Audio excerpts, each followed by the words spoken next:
Bienvenue dans ce nouvel entretien du Média en 442. Aujourd'hui, mon invitée est une femme de poigne qui ne mâche pas ses mots.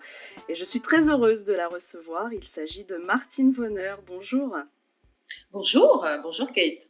Et bonjour à toute l'équipe du Média 442 qui fait un travail absolument remarquable. Merci en tout cas d'avoir accepté notre invitation. Cela faisait un petit moment qu'on essayait de conjuguer nos agendas respectifs. Alors je rappelle rapidement que vous êtes psychiatre de formation et que vous avez été député de 2017 à 2022 élu sous la bannière de La République En Marche, avant d'en être exclu en 2020. Alors bien évidemment, on va tout de suite commencer par cette suspension prononcée par la Chambre disciplinaire du Conseil régional de l'Ordre des médecins du Grand Est à votre encontre et pour une durée d'1 année. Êtes-vous un peu moins dans l'affect, dans la colère aujourd'hui? Non, pas de colère, juste le constat que la liberté d'expression est véritablement très menacée dans notre pays. C'est vrai que sur le coup, même si je m'y attendais, parce que je sais à quel point je pense que malheureusement, une partie du gouvernement avait dû donner quelques instructions. Il est clair que tout le monde se souvient des menaces directes du ministre de la Santé à mon encontre pendant les séances publiques à l'Assemblée nationale. Il ne s'en est pas caché. Chacun ici est couvert, et c'est tout à fait normal, par ce qu'on appelle l'immunité parlementaire, et chacun ici peut s'exprimer librement, en sachant très bien que ses paroles, ses propos ne pourront pas être retournés contre lui devant la justice. Mais je le dis néanmoins, parfois les mandats s'arrêtent un jour. Et parfois, celles et ceux qui continueront de tenir ces propos-là seront alors susceptibles d'en rendre compte devant la justice. Je le dis pour Madame Vonner. Bref. Il m'avait promis que quand je ne serai plus députée, je verrai ce que je verrai.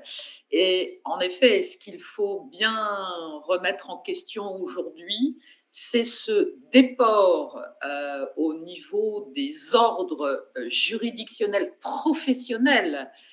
Et ceci est tout à fait inacceptable, puisqu'en tant que parlementaire, que ce soit pour le sénateur Houpert ou que cela soit pour moi-même députée, il est vrai que nous avons toujours pris la parole depuis le début de notre mandat au titre de la confiance que nous ont faite nos électeurs. Et quand j'ai parlé pendant ces 5 ans, c'était toujours en représentation du peuple qui m'avait élu. Et à ce titre-là, c'est dans la Constitution, il y a l'immunité parlementaire qui compte. Donc là, j'ai vu que j'avais eu un traitement de faveur, n'est-ce pas, puisque prendre une sanction disciplinaire de la part de mes pairs médecins aussi lourde est tout à fait incompréhensible, puisque je n'ai fait en fait que poser des questions, que remettre en cause la stratégie médicale proposée par le gouvernement. Et là, on peut se dire qu'il y a vraiment une anomalie incroyable, c'est qu'on sait très bien que cette crise a été soumise à des pressions de lobbying, que tous les médecins qui sont intervenus sur les plateaux télé, etc., ont tous des conflits d'intérêts majeurs avec notamment les officines pharmaceutiques. Moi, j'en profite toujours pour dire que je n'ai ni lien ni conflit d'intérêts avec qui que ce soit. Donc, c'est vrai que ma parole est extrêmement libre. Et il était pour moi fondamental à tout moment de pouvoir remettre du débat dans cette gestion de crise qui a été entre les mains du politique.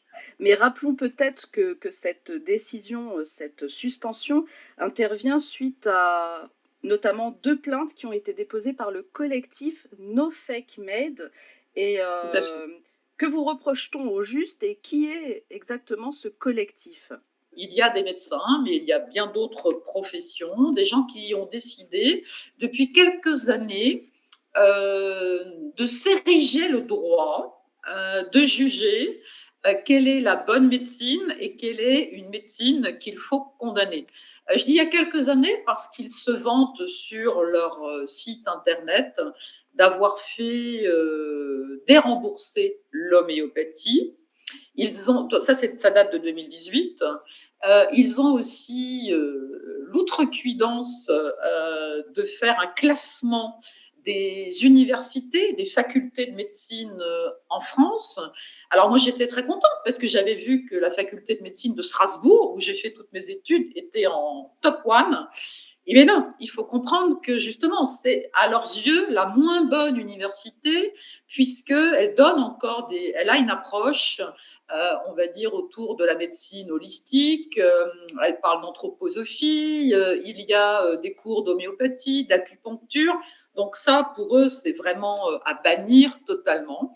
Donc ces personnes m'ont reproché, notamment, d'abord, d'être membre du collectif Laissons les médecins prescrire, puisqu'en fait, j'en suis une des membres fondatrices.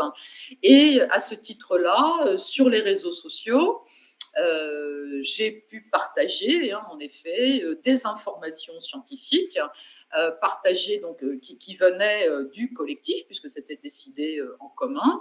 Et donc, ils tentent de mettre en avant le fait que je me suis exprimée en tant que médecin et non pas en tant que parlementaire. Alors que avant d'être élue, avant 2017, je ne suis pas du tout quelqu'un qui aime les réseaux sociaux. C'est un outil qu'il convient d'utiliser, bien évidemment, aujourd'hui plus que jamais pour partager l'information, puisqu'on sait très bien que sur les médias mainstream, on ne va pas trouver toutes les informations, mais on ne va trouver que l'information dictée par la doxa gouvernementale. Mais avant 2017, moi, je n'avais même pas de compte Facebook personnel. J'étais pas du tout sur les réseaux, donc j'avais pas Twitter. Et c'est vraiment en devenant députée que j'ai appris à utiliser ces outils de communication, parce que c'est aussi un devoir du parlementaire que d'expliquer en permanence aux citoyens le travail effectué au quotidien à l'Assemblée nationale. Et puis, ça permet aussi, quelque part, de prendre la température et de voir, par le biais de certains retours, que ce soit sur les remarques, Facebook ou autres, mais aussi, bien évidemment, par messagerie, par mail, le retour des citoyens et les sujets de préoccupation. Et c'est comme ça aussi que j'avais été très vite alertée en 2018 sur la question des gilets jaunes. Avant d'aller sur le terrain, vraiment passer des heures avec eux sur les ronds-points et en réunion, en fait, tout est apparu d'abord sur les réseaux. Voilà. Alors justement, vous dites le cas Martine Vonner, je vous ai entendu souligner à plusieurs reprises que c'était peut-être parce que vous étiez une femme que vous avez été sanctionnée aussi lourdement, alors sans faire de féminisme ni de sexisme. Vous pensez réellement ?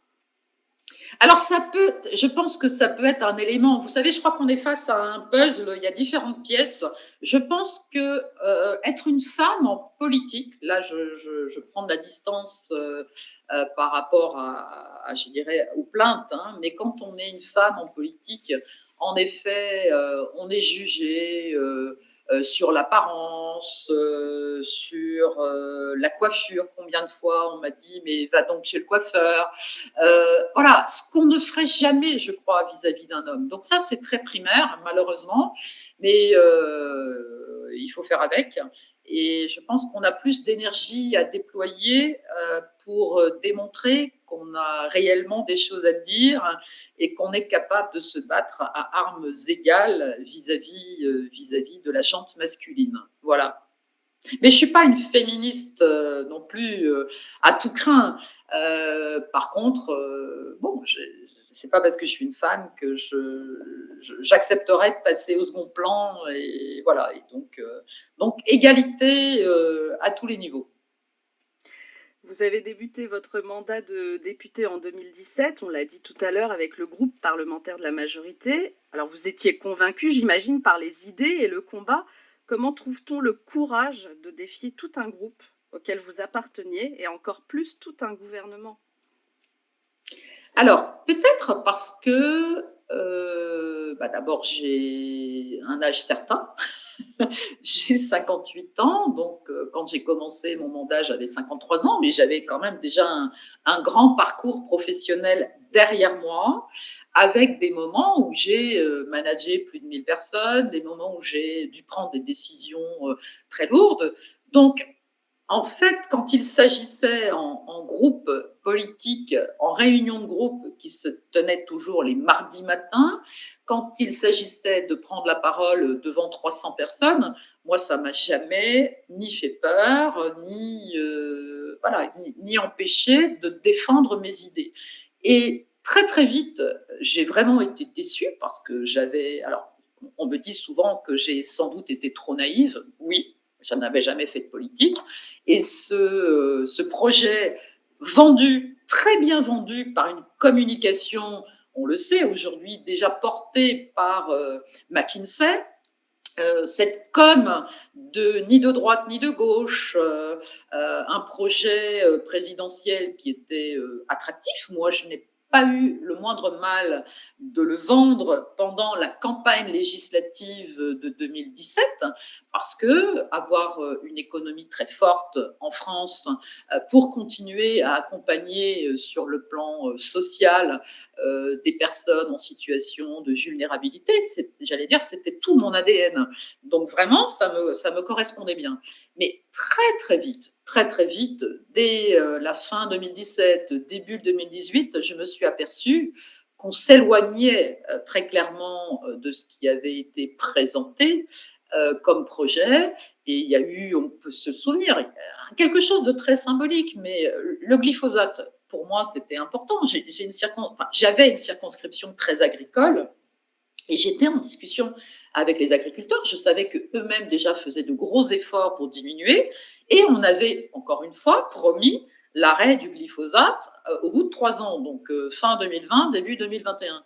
Et quand on s'est retrouvé à débattre à 1h30 du matin, et on n'a été que trois députés de la majorité à voter contre la prolongation du glyphosate, là, je me suis dit, il y a vraiment un truc qui cloche, quoi. Il y a vraiment un truc qui ne va pas, parce qu'on a promis des choses. Et bon, moi, je suis peut-être un peu, trop psychorigide, je ne sais pas, mais j'aime bien quand j'ai promis quelque chose, tenir les promesses. Donc là, je me suis rendu compte que bien sûr, tout ça partait à volo. Et très, très vite, donc il y a eu ça, il y a eu bien sûr tout l'épisode des Gilets jaunes. Alors à ce moment-là, la majorité me prenait pour quelqu'un d'extrême gauche en me disant non mais arrête, avec tes idées de gauchiste, ça suffit, etc. Nous, on prône une politique libérale. Bon, dont acte, hein, on peut faire une belle politique libérale et défendre ce que je fais aujourd'hui avec mon parti politique, défendre toutes les libertés, mais dans le respect de l'humain, de l'homme avec un grand H. Et là, je me rendais compte que non, c'était tout le contraire. Et donc, je ne sais pas s'il faut du courage, mais pour moi, j'avais vraiment l'impression d'être sur un chemin droit, juste. Donc, quand cette crise sanitaire est arrivée en 2020 et que j'ai vu cette succession de mensonges, encore une fois, portés par différents ministres, portés et relayés dans le groupe majoritaire par des députés qui n'étaient que de simples exécutants. Pour moi, bien sûr, en tant que médecin, j'avais aussi cette facilité à lire et à lire, on va dire, des revues scientifiques en anglais, à comprendre et à fouiller sur PubMed et à aller voir ce que d'autres pays faisaient. Donc, pour moi, ça me paraissait très, très simple et très légitime de défendre une approche vraiment différente. Alors forcément, vous l'avez dit, la crise du Covid a précipité votre éloignement du parti, en fait, de votre parti initial. Et ça vous a aussi valu les foudres de vos collègues. Vous en payez aujourd'hui les conséquences, on peut le dire. Regrettez-vous quand même vos vives prises de position au sein de l'hémicycle? Non. Non, non, vraiment, je ne regrette pas. Je suis heureuse de pouvoir me regarder tous les matins dans la glace. Je suis droite par rapport à mes idées. J'en paye aujourd'hui le prix très cher, en effet. Je n'ai pas été réélue. Bon, ça, il y a quand même 5,38% des électeurs de ma circonscription qui m'ont fait confiance. Mais là, je me suis présentée avec l'étiquette de Ensemble pour les libertés. Quand on est un tout petit parti politique, surtout pour les législatives, je me suis rendu compte à quel point, là aussi, il y a beaucoup de choses à réenseigner, je pense, aux concitoyens. C'est le rôle du Parlement et le fait qu'il ne faut pas forcément donner un blanc-seing à de gros partis politiques, mais plutôt faire confiance aux uns et aux autres. Voilà.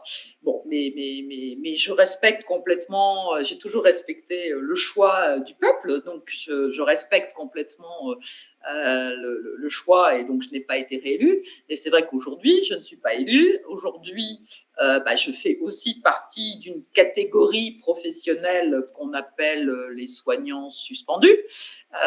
Donc, j'ai double peine. En dehors de ce qu'on a dit tout à l'heure, en dehors de la sanction, hein, mais je fais partie, en effet, des personnes qui sont sous la contrainte de la loi du 5 août 2021, on le rappelle, qui oblige tous les soignants, les pompiers, les gendarmes et d'autres personnes à être obligatoirement vaccinés contre le Covid-19. Et je rappelle aussi que nous sommes aujourd'hui, la France, le seul pays au monde à continuer à faire subir à toutes ces personnes cette obligation vaccinale. Et je le redis, je le répète, parce que beaucoup de gens pensent que depuis le 31 juillet 2022, l'arrêt de l'état d'urgence, l'arrêt de l'obligation du pass sanitaire, tout est redevenu comme avant. Non. Pour plusieurs catégories professionnelles. On a toujours du mal à avoir un chiffre. Michèle Rivasi, députée européenne, avait parlé de plus de 100 000. C'est peut-être un peu fort. Par contre, quand le gouvernement dit qu'il y a à peine une poignée d'individus concernés, c'est totalement faux. Je sais que rien que pour l'Alsace, on a tissé un réseau solidaire, puisqu'il y a des personnes qui sont dans de grandes difficultés sociales, financières. Rien qu'en Alsace, il y a plus de 500 personnes concernées. Donc, si on multiplie ça par toutes les régions, on voit que c'est un nombre conséquent. Et puis, il y a tous ceux qui sont en arrêt de maladie, ceux qui ont fait le choix de démissionner. Donc c'est lourd. Et ce qui est terrible, c'est l'impact direct sur le système de santé. Et on sent très bien qu'un des objectifs aussi malheureux de cette politique et de cette stratégie gouvernementale, c'est de faire mourir l'hôpital public. Et demain, de donner les clés de la direction des hôpitaux publics à des structures privées. C'est tout à fait clair. Et puis de l'avenir de l'assurance maladie. Je crains que la sécurité sociale, on a vu à grands coups de 49.3 comment le budget de l'État et le projet de loi de finances de la sécurité sociale a été voté. Il n'y a plus aucune confiance dans ce gouvernement, et Elisabeth Borne, Premier ministre, n'avait pas d'autre choix que de cumuler les 49.3, ce qui, là aussi, est un véritable scandale par rapport au respect du peuple, au respect de la démocratie. Et si quelqu'un avait encore le moindre doute de savoir si ce Parlement sert encore à quelque chose, donc là, c'est la confirmation que les sénateurs et les députés ne servent plus à rien. Qu'est-ce qui est le plus dur finalement? Lutter pour ses idées ou résister face aux pressions, aux menaces et aux sanctions? Alors, c'est deux choses, c'est-à-dire que, on peut pas séparer les deux, forcément, c'est très lié. Bon, moi, j'ai fait ce choix, en effet, mais bon, je crois que ça me vient depuis toute petite, je n'ai pas changé, j'ai toujours été une rebelle dans l'âme, quelles que soient mes tranches de vie ado, jeune adulte, et puis mes tranches de vie professionnelle, j'ai toujours défendu mes idées, coûte que coûte. Et ça m'avait déjà coûté, puisque j'avais déjà été licenciée d'un grand groupe, puisque j'avais tenu tête notamment au PDG. Bon. Mais on ne va pas se refaire, hein, donc j'assume complètement. Ce qui est sûr, c'est que dans ce monde politique se rajoutent en effet, et vous l'avez très bien dit, les menaces directes, les insultes, les violences verbales que j'ai connues très fortement de la part de mes collègues parlementaires, donc à l'Assemblée nationale. Ça, j'ai vraiment halluciné, parce que pour moi, on a toujours le droit de ne pas être d'accord. Et moi, j'aime bien justement cette dialectique, cette capacité à débattre. Donc, j'ai presque envie de dire, il faut revendiquer cette dialectique. Moi, je ne dis jamais que c'est moi qui détiens la vérité. Je ne sais pas. Par contre, prouvez-moi que j'ai tort. Mais il faut en discuter. Et là, d'entendre en permanence, pardon, ça va être vulgaire, ferme ta gueule, voilà, c'est ce que j'entendais, quoi.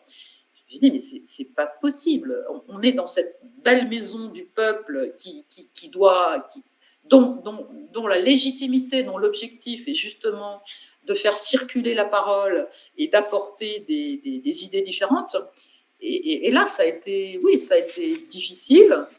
Et puis, bien sûr, alors les menaces continuent sur les réseaux sociaux. Moi, j'ai vu avec stupeur, il y a ce scandale vis-à-vis des officines qu'on appelle les fact-checkers, et j'ai vu avec stupeur que j'arrivais en tête quand on fait des recherches sur Google et qu'on croise mon nom avec notamment quelques officines, on se rend compte que j'arrive à 20 points au-dessus de Didier Raoult. Pourtant,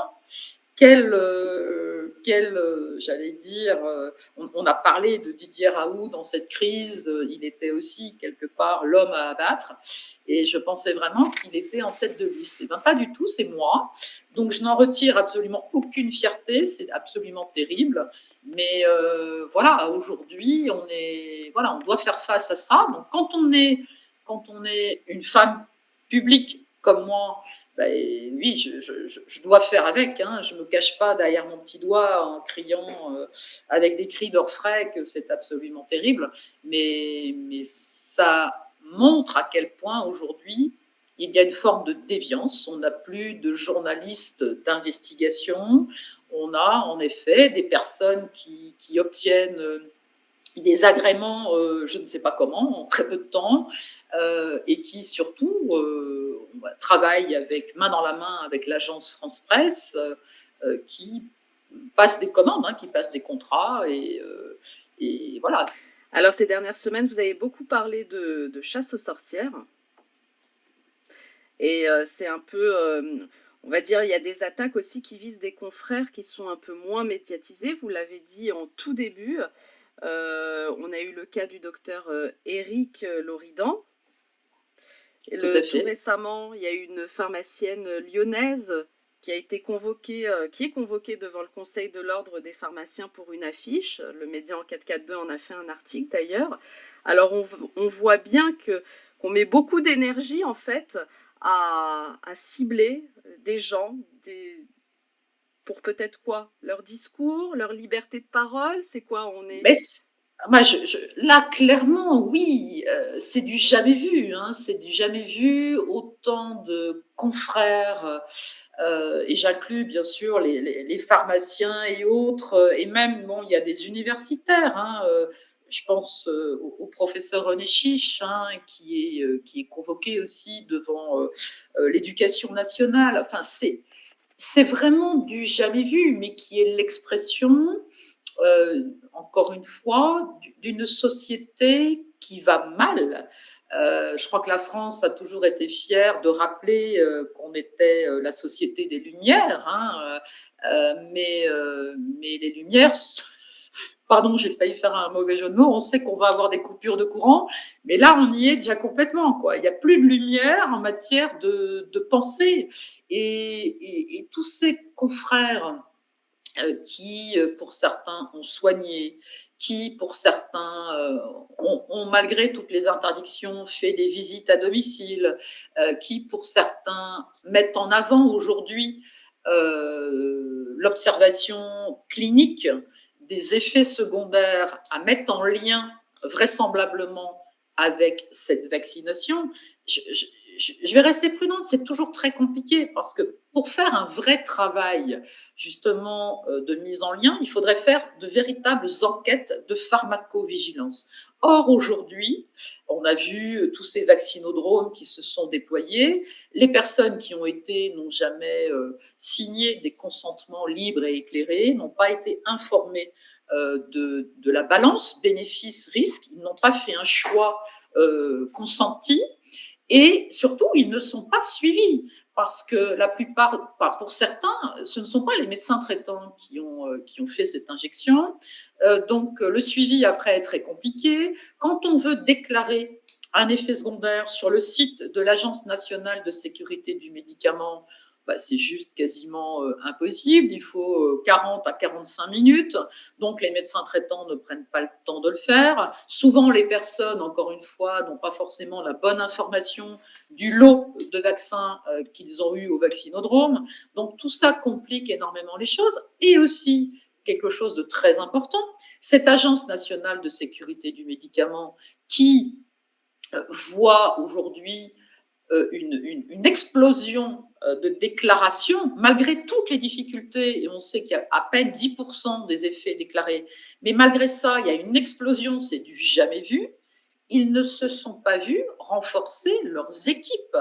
Donc, avant, quand il y avait une problématique sur un médicament, c'était déjà très compliqué pour eux de faire des enquêtes, fouiller, etc.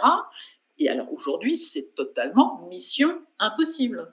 Et on sait, voilà, ils viennent de se faire rattraper quand même aussi sur l'affaire du lévothyrox, puisque l'ANSM est, j'allais dire, est poursuivie, parce qu'il y a eu changement, on va dire, de ce médicament pendant quelques années. Et tous ceux qui prenaient ce médicament pour des problèmes de thyroïde ont commencé à faire des effets secondaires, pour certains graves, et ça a mis un nombre d'années. Et on sait aujourd'hui que l'Agence nationale de sécurité du médicament n'a pas forcément fait son travail comme il se devait à ce moment-là. Donc, combien d'années faudra-t-il pour qu'on reconnaisse toutes les problématiques autour de cette injection Covid? Moi, ce que j'avais demandé déjà en tant que parlementaire, c'est qu'il y ait un moratoire immédiat sur cette injection. J'avais adressé des lettres recommandées au ministre de la Santé, au Premier ministre. Bon, bien sûr, ça n'a pas du tout été suivi des faits. AstraZeneca, heureusement, a été arrêté pendant quelques mois. Mais là, on sait aujourd'hui, encore une fois, personne n'est capable aujourd'hui de nous démontrer le moindre intérêt de cette injection, puisqu'on ça a été dit clairement au niveau de la Commission européenne que ça n'empêchait pas, ça n'avait jamais été testé sur la transmission, dont acte, mais donc le tous vaccinés, tous protégés est un mensonge d'État, et à cause de ça, beaucoup de gens ont été se faire injecter les yeux fermés. Donc voilà, tout ça, il va falloir aujourd'hui l'analyser et puis à un moment en tirer des conséquences. Alors, nous allons terminer cette interview par le volet politique. Vous avez connu quand même, on sait très bien que dans la politique, on ne se fait pas de cadeaux. Vous étiez novice quand vous êtes entré à l'Assemblée nationale, c'est ce que vous nous avez dit tout à l'heure. Et puis, l'année dernière, vous avez créé votre parti, Ensemble pour les libertés. Croyez-vous encore en la politique, Martine Venner? C'est une excellente question et c'est presque schizophrène parce que, en effet, j'ai dénoncé le fonctionnement de la politique politicienne. Parce qu'aujourd'hui, ce qui occupe la France et d'autres pays en Europe, bien sûr, et dans le monde, je crois, ce sont ces partis qui se nourrissent, on va dire, de leurs propres objectifs, et ils ne sont pas respectueux du peuple. Ils en ont en fait pas grand-chose à faire. Ils utilisent le peuple au moment des élections et après, ils ne pensent qu'à eux-mêmes. C'est pas du tout caricatural, c'est vraiment ce que j'ai vu, ce que j'ai vécu. Quand on me disait, mais arrête, tais-toi, tu es en train de ruiner ta carrière politique. Mais en politique, on ne fait pas carrière, on n'est pas là pour faire carrière. Alors, Ensemble pour les libertés, pour moi, c'est une plateforme avant tout citoyenne. Je rappelle en effet que quand je l'ai créée en septembre 2021, j'étais élue de la nation. Donc cette plateforme citoyenne ne pouvait prendre juridiquement que la forme d'un parti politique. Aujourd'hui, je n'ai pas voulu changer les statuts. Pourquoi ? Parce qu'il y a beaucoup de citoyens qui font confiance dans Ensemble pour les libertés, parce que c'est une approche politique avec un P majuscule, de la très belle politique qui appartient aux citoyens et de la politique qui doit renaître sur les territoires, et je suis très en contact avec des élus locaux. Je pense et je fais confiance dans ces élus locaux parce que c'est eux qui sont en contact direct avec leurs administrés dans les communes et ils en bavent actuellement parce que gérer une commune sans la dotation globale de fonctionnement, ils n'ont plus d'argent, ils ont comme il n'y a pas de bouclier sur les prix d'électricité, etc. Donc ils sont en première ligne. Ils subissent aujourd'hui cette politique délétère et c'est avec eux qu'on va pouvoir reconstruire différemment sur les territoires. Il y a beaucoup d'associations de maires. Je suis en contact, j'ai fait quelques travaux déjà avec l'association des maires pour le bien commun, mais je pourrais en citer plein d'autres. Et je pense que c'est ça l'avenir demain, c'est les citoyens sur leur territoire et bien sûr le RIC, bien sûr vraiment détricoter. Il ne faut pas que la politique dicte dicte la pensée, dicte l'action aux citoyens, mais bien le contraire. Mais le contraire, c'est pas faire semblant, c'est que tout émane du peuple. C'est dans notre Constitution. C'est pas du tout respecté. L'article 3 de notre Constitution, le peuple est souverain. Je crois qu'il faut aussi rappeler aux citoyens que tout est entre leurs mains. Ils ont cette possibilité de dire stop, ça suffit. Et c'est vrai qu'il y a ce qui se passe en France, mais il y a ce qui se passe aussi au niveau européen. Moi, je mets pas en avant le Frexit pour dire il faut sortir de l'Europe de cette façon-là, mais c'est pas cette Europe aujourd'hui qui dysfonctionne de façon incroyable. On voit en plus les poursuites par rapport à la corruption récente. Il y a l'affaire de la vice-présidente, alors qui ne fait que cacher, c'est l'arbre qui cache la forêt, parce que pendant qu'on regarde la corruption de la vice-présidente avec ses liens avec le Qatar, on en oublie presque les agissements d'Ursula von der Leyen. Je trouve que non, c'est pas comique parce que c'est fait pas rire du tout, mais bon, en tout cas, il faut le mettre en avant. Mais moi, je prône l'Europe des peuples, oui, cette Europe solidaire, l'Europe telle qu'elle avait été imaginée par les pères de l'Europe, mais pas du tout l'Europe des lobbies, l'Europe, encore une fois, mafieuse, et ça, il faut la dénoncer. Donc, il faut refaire confiance aux citoyens. Il y a plein, cette crise nous montre à quel point il y a des citoyens qui sont en capacité de s'engager, qui ont envie. On a vu toutes ces manifestations. Aujourd'hui, tout cela s'essouffle, mais je crois vraiment dans cette volonté et dans cette énergie du peuple français. Et peut-être que si le peuple français montrait l'exemple, je suis sûre qu'il y a plein de pays qui vont nous suivre. Alors moi, j'ai envie de vous demander, quelles sont vos ambitions, Martine Vonner ?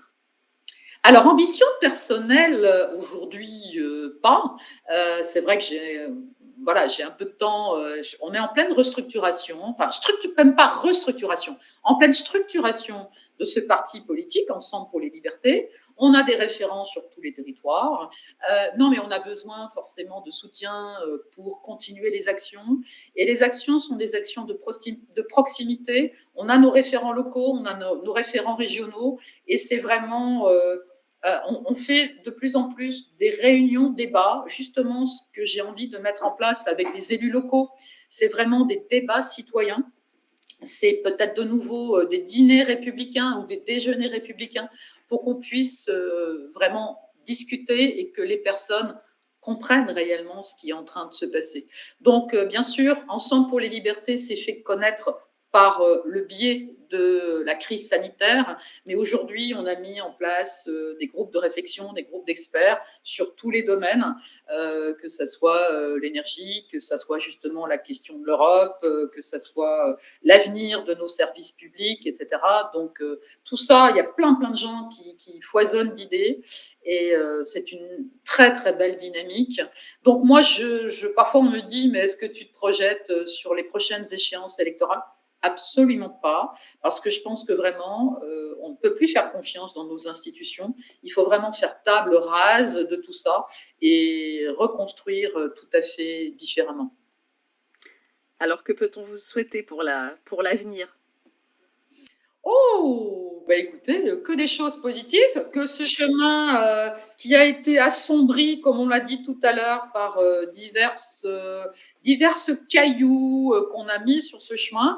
Non, c'est la lumière au bout du chemin, donc c'est ça, beaucoup de bienveillance pour tout le monde, de la bienveillance pour l'ensemble des citoyens, et puis voilà, que beaucoup de personnes aient envie de rejoindre Ensemble pour les libertés, pour continuer à avancer pour 2023, 2024 et vers un objectif vraiment de paix et de respect de l'humain. Eh bien, ce sont de belles valeurs, Martine Vonner. Eh bien, je vous remercie. C'est sur ces mots que nous allons terminer cet entretien. J'ai été ravie de vous rencontrer par caméra interposée et de vous recevoir. Merci beaucoup. Merci à vous, merci aux médias 442 pour en effet tout ce travail et continuer comme ça pour 2023. Au revoir. À bientôt.